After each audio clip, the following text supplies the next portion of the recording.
கைத்தட்ட 2 விதமாக எடுத்துக்கலாம். இந்த நடிகர்களுக்கு தான் வர்றதுக்கு முன்னாடியே கைத்தட்டுவாங்க. பிஆர்ஓவுக்கு ஒரே ஒரு ரசிகர் சித்ரா சாமிநாதன் மட்டும்தான். அதான் 2 விதமாக எடுத்துக்கலான்னு சொல்லிட்டேன் நான்.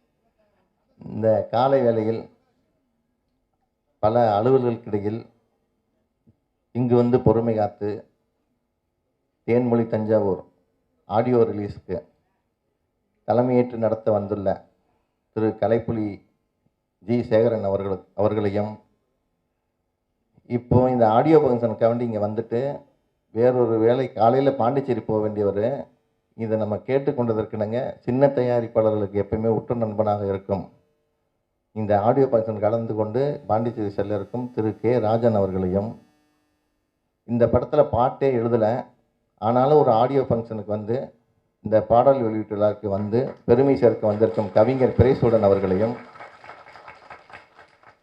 மற்றும் வியாபாரிகள் சங்க நிர்வாகிகளையும் இந்த படத்தின் கதாநாயகன் ஆகியோருக்கும் என் முதற்கண் வணக்கத்தை தெரிவித்துக் கொள்கிறேன். இந்த படத்தோட பேரே பார்த்தீங்கன்னா தேன்மொழி தஞ்சாவூர். 2 கிக்கு இருக்குது. ப்ரொடியூசர் தஞ்சாவூர்காரு, அவர் ஏதோ பாதிப்பு அந்த தேன்மொழி யாருன்னு தெரியல பர்சனல் லைஃப்பில். இப்போ இந்த பாட்டெல்லாம் பார்த்தீங்க, இந்த மாதிரி சின்ன படங்களை என்கரேஜ் பண்ணுறதுக்காக வேண்டி தலைவர்கள்லாம் இங்கே வந்திருக்காங்க. மறுபடியும் ஒரு தடவை அவங்களுக்கு நன்றி சொல்லிக்கிறோம். எப்படின்னா இந்த படத்தில் பார்த்தீங்கன்னா காமெடி வந்து பெருசாக இல்லைன்னாலும் படத்தை கொஞ்சம் விறுவிறுப்பாக வச்சு பண்ணியிருக்கிறாங்க. ஒரு ஹஸ்பண்ட் ஒய்ஃபு எப்படி இருக்கணும், எப்படி இருக்கக்கூடாதுங்கிறதான் கதையோட கான்செப்டு. மனைவி தடம் மாறினா அந்த குடும்பம் என்ன பாடுபடும், கணவன் அதே மாதிரி தடம் மாறினா இந்த குடும்பம் என்ன மாதிரி பாடுபடுங்கிறத கதைக்களமாக வச்சு இந்த படத்தை உருவாகியிருக்காரு எஸ்கே பிரகாஷ். இந்த படத்துக்கு வந்து அவர் ஒரு கேரக்டர் நடிச்சிருக்காரு, அப்புறம் சின்ன புதுமுகங்களாக நடிச்சிருக்காங்க. இந்த படத்துக்கு சங்கர்ஜி உறுதுணையாக இருந்து இந்த படத்தை ஆடியோ ரிலீஸ் வரைக்கும் கொண்டு வந்திருக்கிறாங்க. ஸோ அவங்க எல்லாருக்கும் நம்ம பாராட்ட தெரிவிச்சுக்குவோம். எப்படின்னா இந்த இப்போ பெரிய பெரிய படங்களுக்கெல்லாம் நல்ல வரவேற்பு இருக்குது, சேனல் அதெல்லாம் வந்து போட்டு பரபரப்பு உண்டு பண்ணிடுறாங்க. அது மாதிரி சின்ன படங்களுக்கும் பெரிய படங்களும் எதாக இருந்தாலும் எங்களுக்கு ஒரே மாதிரி தான் அப்படின்னு சொல்லி இங்கே வந்திருக்க தொலைக்காட்சி தோழர்களுக்கு, இந்த மாதிரி படங்களை என்கரேஜ் பண்ணுறவங்களுக்கு மீண்டும் ஒரு முறை நன்றியும் வணக்கத்தையும் தெரிவிச்சுக்கிறோம். ஏன்னா ஒரு தயாரிப்பாளர் எங்கே ரொம்ப சந்தோஷமாக மகிழ்ச்சியாக இருக்காருன்னா ஆடியோ ரிலீஸ்க்கு மட்டும்தான். ஏன்னா அதுக்கு பார்த்தீங்கன்னா இந்த க்ரௌடு எல்லாம் வரும், எல்லாம் பண்ணுவாங்க, பார்ப்பாங்க. ரிலீஸுக்கு தயாரிப்பாளர் மட்டும்தான் சொல்லவாக இருப்பார் டெலிவரிக்கு. நீங்கள் இவ்வளோ தூரம் இங்கே வந்திருக்கீங்கன்னா இந்த படத்தை நீங்கள் தேட்டரில் போய் பார்க்கணும். இந்த சிடிலையும் டிவிலையும் பார்க்குறத நிறுத்திட்டு நீங்கள் தேட்டரில் பார்த்தீங்கன்னா தயாரிப்பாளர்களுக்கு பேருதவியாக இருக்கும். ஸோ காலையில் ரொம்ப நேரம் நான் அறுக்க விரும்பலை, ஏன்னா நிறையா வேலைகள் இருக்கேன். ஒரு சின்ன கதையை மட்டும் சொல்லிட்டு முடிச்சுக்கிறேன். ஏன்னா அதுக்கு தான் வந்து என்னை கை தட்டினாங்க. ஒரு டாக்டர்கிட்ட கிளினிக்கு போனாங்க ஒரு லேடி. டாக்டரு வந்து கதவை சாத்திட்டு செக்கப்புக்கு இங்கே அந்த டெலஸ்கோப் எடுத்து அந்த அம்மா நெஞ்சில் வச்சார். உடனே அந்த அம்மா சொல்லிச்சு, டாக்டர் எங்கள் வீட்டுக்காரர் வெளியில் இருக்கார், அவரை கொஞ்சம் உள்ளே கூப்பிடுங்க அப்படின்ச்சு. நான் ரொம்ப நல்லவம்மா, 25 வருஷமாக இந்த ஏரியாவில் பேர் எடுத்திருக்கேன், நீ எல்லாம் தப்பாக நினைக்காத அப்படின்னு சொன்னார். இல்லை டாக்டர் நீங்கள் நல்லவர், உங்கள் நர்ஸு வெளியில் இருக்க, எங்கள் வீட்டுக்காரர் வெளியில் இருக்கிறாரு, அதனால தான் உள்ளே கூப்பிட்டேன் அப்படின்ட்டான். நன்றி, வணக்கம். இந்த பேரே, இந்த படத்தினுடைய பாடல்களும் சரி பேரும் சரி நெஞ்சுக்கு பக்கத்தில் மிக நெருக்கமான பெயராக நான் கருதுகிறேன். ஒரு வரி இதில் நான் ஒரு கவிஞன் சும்மா ஒரு 2000-3000 பாட்டு சினிமாவில் எழுதியிருப்பேன். இருந்தாலும் ஒரு உச்சி வெயிலுங்கிறதுக்காக நான் பச்சை மரம் பக்கத்தில் போய் உட்கார்ந்தேன். அந்த பச்சை மரம் பற்றி எரிகிறது என்று எழுதிய கவிஞருக்கு என் தலை வணங்கி வாழ்த்துகிறேன். ஏன்னா வாழ்க்கைங்கிறது ஒரு ஆற்றில் வந்து எனக்கு விஜயமொழி அளவுக்கெல்லாம் பேச தெரியாது, அந்த மாதிரி மிரட்டுற அளவுக்கெல்லாம் பேசிகிட்டு இருக்காரு. நானும் தஞ்சாவூர் தான். இந்த தஞ்சாவூர்காரனுக்குள்ள மிகப்பெரிய பிரச்சனை என்னென்னா, ஒரு 1.25 ஏக்கர் நிலம் வச்சுருப்பான், மம்பூட்டியை கூட குடிஞ்சு வெட்ட மாட்டான். அஞ்சுவதும் கெஞ்சுவதும் அடிப்படையில் பழக்கம் இல்லை அப்படின்னு சொல்லிட்டு நாங்கள் அண்டை வெட்டி பொழைச்சிக்குவோங்கிற அந்த இருமாந்த திமிர் இந்த தஞ்சாவூர் மாவட்டத்துக்கு இருக்கும். யார்ட்டையும் போய் வாய்ப்பு கேட்குறது ரொம்ப யோசிப்போம். இப்போ கால மாற்றங்கள் வந்துருச்சு. அதனால் தயவு செய்து இந்த சினிமாங்கிறது எப்படின்னா, வெற்றியை தவிர உங்களுடைய எந்த விஷயங்களையும் இந்த சினிமா ஏற்றுக்கொள்ளாது. அது மாதிரி வந்திருப்பவர்களுடைய வாழ்த்துக்களை பெற்று தொடர்ந்து படம் பண்ணுங்கள், கலை உலகையும் வாழ வையுங்கள், நீங்களும் வாழுங்கள், வாழ்த்துக்கள் என்று கூறி அமைகிறேன். நன்றிகள், வணக்கங்கள், பல பல. வர வர மிகவும் அற்புதமான மனங்களை கவர்கின்ற, மனத்தை எழுச்சி ஊட்டுகின்ற கதையை சொல்லிக் கொண்டிருக்கிறார். தயவு செய்து அவர் மருமகன் கிளாமர் சத்யா அங்கே எதிர் இருக்கிறார், நீங்கள் போய் உங்க அக்காட்ட சொல்லுங்க, நம்ம மாமா ரொம்ப ரொம்ப கதைகள்லாம் சொல்லிட்டு இருக்கிறாரு சொல்லிட்டு என்ன சிரித்தாலும் அவருடைய கதையை வரவேற்பவருக்கு அதிகம் இருக்கிறது.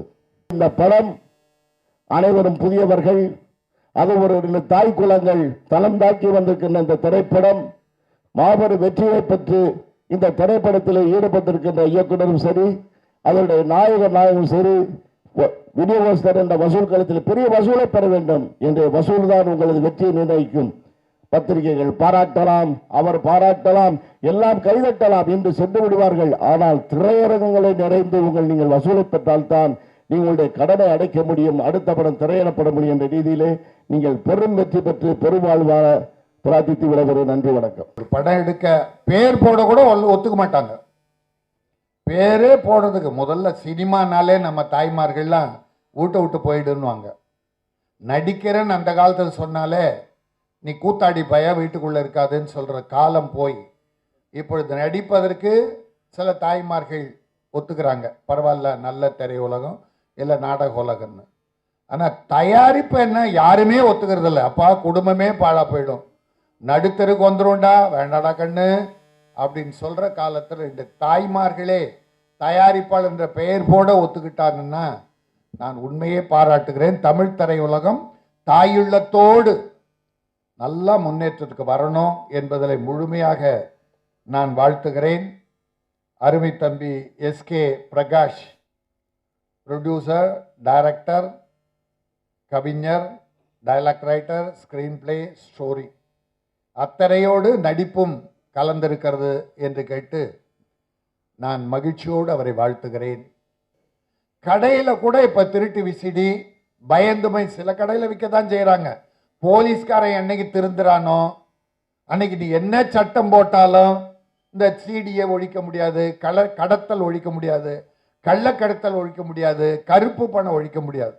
அதிகாரிகள், போலீஸ் அதிகாரிகள் அல்லது ஆபீசர்ஸ் இவங்க திருந்தனாதான், லஞ்சம் வாங்கிறது குறைஞ்சாதான் இந்த நாடு உருப்படும் என்பதை அண்ணா ஹசாரே என்ற ஒரு காந்தியவாதி இன்னைக்கு உண்ணாவிரதம் உட்கார்ந்த உடனே நல்லவர்கள் எல்லாம் தெருவுக்கு வந்துட்டாங்க.